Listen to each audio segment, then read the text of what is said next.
Virgo, hi! Welcome to Miss the Queen PH. At ito ang inyong weekly reading for September 9 to 15, 2024. If you are interested in private readings, meron tayong link sa description at sa pinned comment. Pakicheck na lang information kung paano mag-book for a private reading. Okay, let's see, Virgo. What's coming to you? Your overall energy is the Fool. Wow. So this is new experience. Parang you are very curious. Oo, nagiging interesado ka sa isang bagay ngayon na gusto mo siyang subukan. Mm-mm. Yung iba sa inyo, hindi kayo mapipigilan. Kahit meron taong pumipigil sa inyo, uy, wag yan, wag mo subukan yan. But, iba yung curiosity na meron kayo. Especially that new moon, nagkaroon tayo ng new moon in Virgo. So, I feel like, yung curiosity ninyo na to is merong caution. Kumbaga, ano rin, alam nyo rin na medyo risky yung papasukin nyo, pero alam nyo na kaya nyo. Mm-mm. Kahit risky pa siya. You also have, this is your challenge, Queen of Pentacles. So, maaring medyo maging challenge sa inyo kung meron na kayong anak or may yung kayo ay parang tipong family, padre de pamilya. Padre de pamilya or head of the family. Yun, that's what yun yung gusto kong sabihin eh. Head of the family. Maaring maging challenging sa'yo ngayong week na to yung mga responsibilities na tipong magsasabay-sabay yung kailangan ng family mo. Na tipong may kailangan bilhin, lalo na sa finances, no? O so, sabay-sabay na mga projects, sabay-sabay na gastos.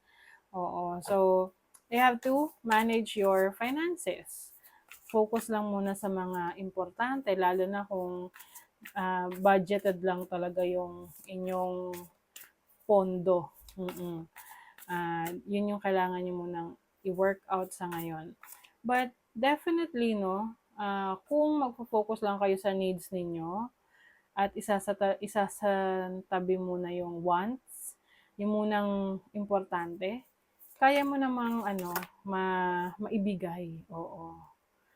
'Di ba? Five of Pentacles. So you have the opportunity na malagpasan yung financial struggle or financial challenge mo.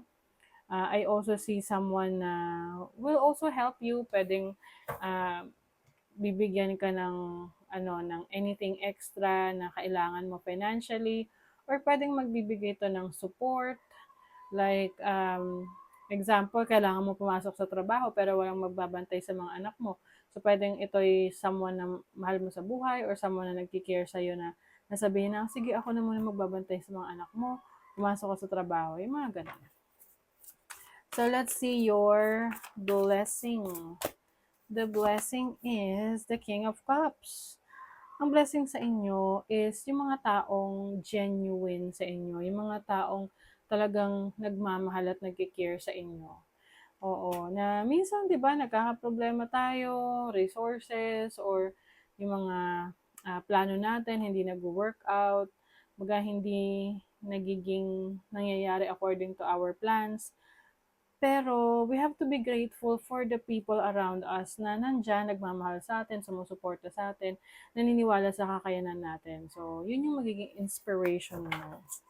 Oh, if you're single, pwede rin ang isa sa blessing mo, maaring merong person na darating sa buhay mo na magpapakita talaga siya ng mga katangian na gusto mo sa isang karelasyon. Mm-mm. So, let's see your money, career, finances. You have the King of Pentacles. Wow. So, King and Queen of Pentacles in your reading. Yeah, definitely meron talagang person sa buhay mo. Pwedeng kapareho mo na Earth sign, Taurus, Virgo, Capricorn. Pwede rin Aquarius or water signs, Cancer, Scorpio, Pisces na very supportive of what you are doing. Maaring boss mo or romantic partner mo. Page of Pentacles, pwede ring anak mo, no? Yung iba sa inyo may opportunity kayo na may matutunan pang bagong skill, bagong kaalaman, bagong abilities na pwede mong pagkakitaan. Someone is also going to mentor you, yung tipong siya yung mag-i-introduce sa'yo ng bagay na yan. So example, hindi ka pa ganun ka-familiar sa graphic design, no? Example. Tapos merong magme-mentor sa'yo, tuturuan ka kung paano maging graphic designer.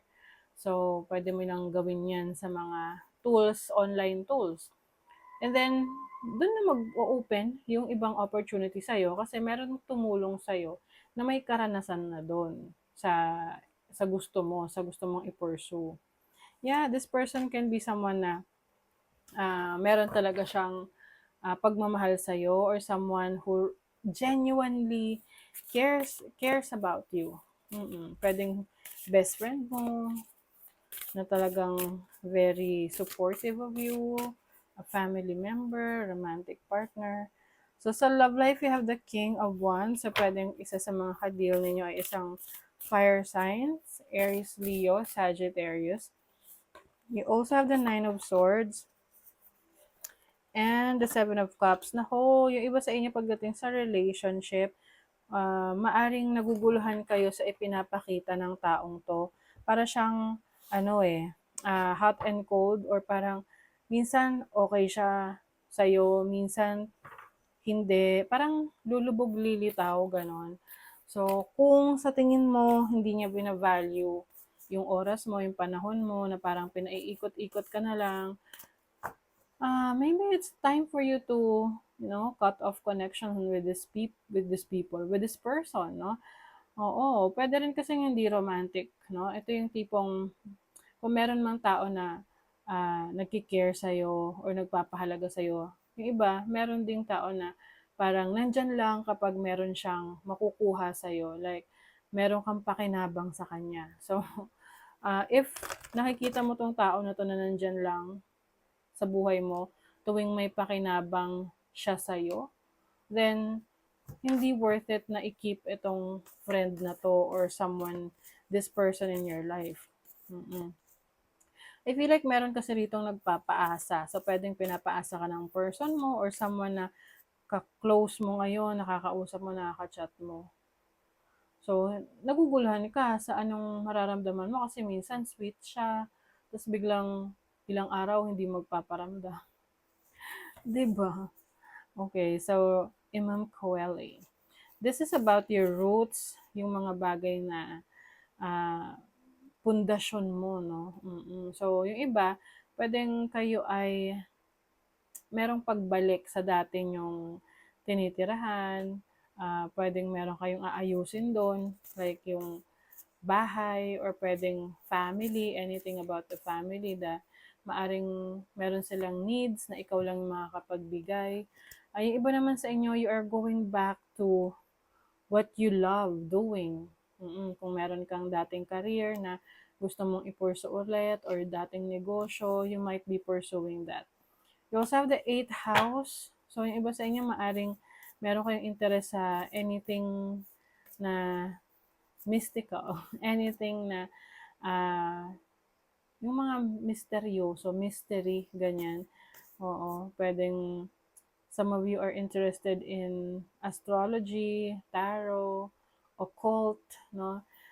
Esoteric. Yan. You also have the 3rd house, which is communication.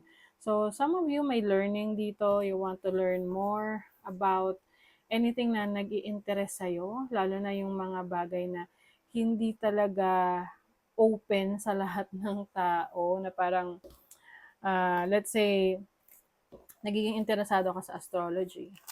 So, you really want to learn more about it. Pwedeng iba sa inyo, kayo ay minamaster nyo talaga. Yung iba, meron kayong mga pag-aaralan, anything that is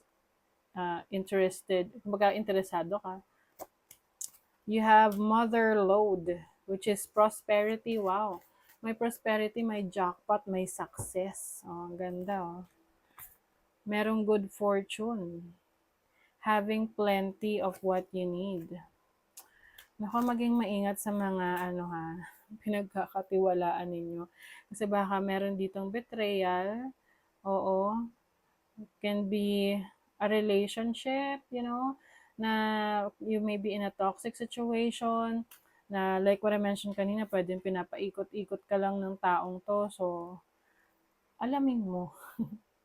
Dapat alam mo kung ano yung intention niya sa'yo.